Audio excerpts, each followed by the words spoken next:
Hello, welcome to today's video. Today I've got a surprise. I wasn't expecting to see him this morning, but he messaged and he's local to me. I've got Richard Lake.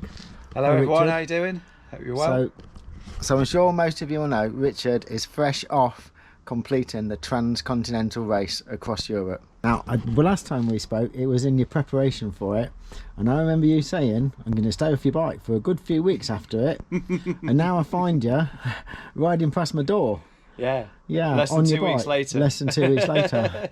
But so how was it? How was it then for you? Obviously, it took you a little bit longer than intended, but you did it. That's the main thing. So all good in that respect. It was amazing. Yeah. Amazing throughout, apart from a certain part of the ride, which was particularly difficult because it didn't really involve much riding my bike. Right. So I can probably tell you about that a little bit later. Yeah. And you damaged your phone. And I damaged my phone. You had to replace my phone. Yeah, that was water damage. Yes, yes. So much for waterproof. Yeah. You know, I had to spend a bit of money getting a second-hand phone as well. And you got chased by a few dogs. And I got chased by more than a few dogs. Yeah. I think that was a common problem, wasn't it, though, with quite a few of the riders getting chased by dogs. Yeah, and as the race kind of moved on, the further into Eastern Europe you went, the more common it came. Yeah. There's quite a few tales that people have told along the route, depending on whether it's night or day.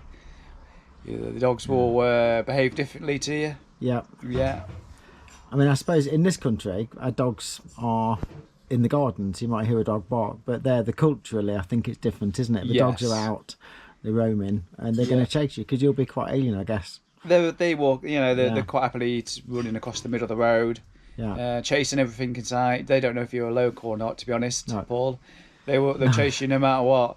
If you're on two wheels, you're a target, and it's a bit of a fun for them. I don't think they mean it aggressively a lot of the time. They're not doing it to harm you. They're just chasing you. Just chasing you, you know. Now, I guess the last thing I would want is to be 3,000 kilometres from home on my bike with a dog wound. So I definitely wouldn't want it. I've been in the Alps, never riding my bike. I've snowboarded down quite a few of the Alps, but you were riding across them, so it's your first time in that kind of terrain as well. So I'm intrigued to know how that was, the big mountains. Obviously, the Wolds are home to you, so but I imagine there's a world of difference between the Wolds. I mean, obviously, like last March, I remember doing Everesting on a hill, so there's a little bit of training there. I've done lots of hill training here in the UK and Wales and Scotland, but nothing can prepare you really until you get out there in the mountains, because like I say, it's hard to compare, and that was my first time doing the mountains, so that was all new to me, and it kind of showed in terms of the progress and fatigue and things like that. I mean, to me, I know we were talking about it earlier, but the required mileage was well over 200 miles a day, and 200 miles a day is a mean feat, but I can't imagine what it would be like to add mountains, full-on mountains into that. Yeah, it's not like you can do 200 miles and then have a rest for a few days. No, if you wanted to be at the finishing party, you needed to be upwards of 200 miles, day in, day out, or give or take either side of it.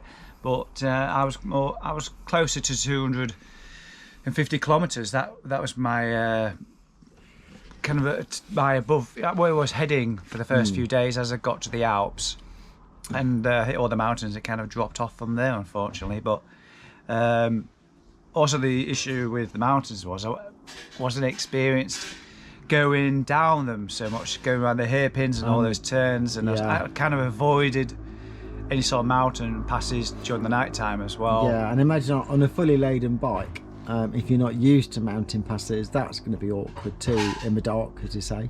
Yeah, in terms of handling as well, and and going down at speed, it was kind of something I kind of need more experience of. So if I was to do TCR again, if or when. He says if. Half an hour ago, it was next year. So watch this space. Oh, there's so many things. In the unlikely event that you do one again. Yeah, I mean, next year is also Paris. Okay.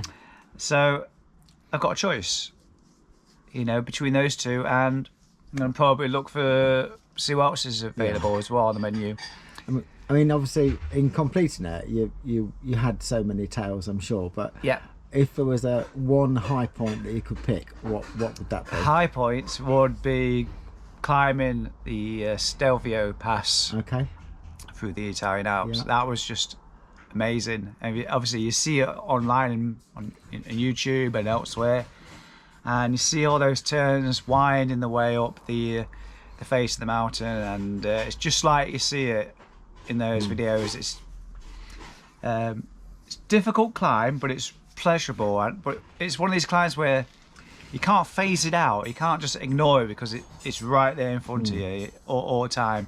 There's 48 hairpins all the way up, but that was a highlight, getting to the top. What time of day was it that you did that? Daylight, so middle of the day. Lots of riders down there. It was probably actually mid-morning, so there's plenty of people going up there. So there's plenty of people riding with you and going through the pain and seeing you on your fully laden bike, and they've got their cameras out, pointing them in your face as well. I was like, God, what's going on here? But you get a lot of LAs as you're going up as well. Yeah. So that was probably one of the biggest highlights of the journey.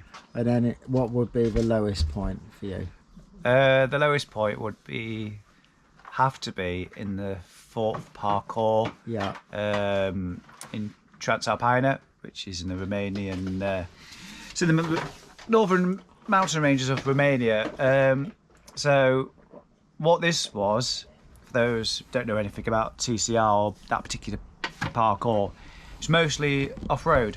It's described as a gravel stroke mountain bike terrain, but it was more, it was more mountain bike territory really. You need something like a full suspension mountain bike or something like that, because for me on a road bike, I also did it the opposite way around to everybody else, which is I don't know why. Was that a rookie error? It was a rookie error, I think. So what it consisted of was 47 kilometres of pushing my bike more or less uphill all day from 20 to 8 in the morning to about 20 to 9 in the evening. That would be a low point. That would be a low point. It was a very low point, but it was also a very high point. Just going up this mountain, pushing up for like 1,200 metres at one point. It was very, very, very hard work. We got a guest. Got a company. Oh. Yeah, we got a guest. Hello. This is Toby. Hello, Toby. Toby's off. He's gone. There you go. He's got his moment on YouTube. So that was definitely a low point, and I've recorded all my journey as well on my channel, and you'll see some quite emotional moments coming from me in front of the camera. Because I know, and none of it's put on. No, it's very truthful. I know. Listening to your you put a YouTube out. You call it a podcast, or it was just the voice part of it. And I mean, I could tell after a few days there was such a different tone. Really? In that, yeah. And I mean, I didn't listen to all of them. I've listened to the majority, and it was definitely a different tone. You probably listened to more podcasts than I have. I need to listen back to them. Yeah. What was I talking about all these days in now, kind of thing? But I mean, it's an amazing achievement either way. Yeah, so, thank you. Yeah, no, you're welcome. So we'll drop a link below to your channel. I know a lot of my viewers already follow you, but we'll drop a link below, and it's been nice to see you. You can watch a few dog chases. Yeah, watch some dog chases. Yeah, but I'll drop a link below to his video. Didn't know he was popping by to see us today, but I've just come back from a ride and he messaged me. He got a dodgy tyre. He's been fixing his tyre at Holford's, not a million miles away, so he's popped in for a brew. But nice to see him. Good to have a catch up. And a good brew it was. Thank you, Paul. Yeah. Proper coffee. Yeah, proper coffee, But well done on your achievement. Thank you very much. Cheers. Thank you. Drop a link below to your channel. Yeah, please do. Okay. Thank you.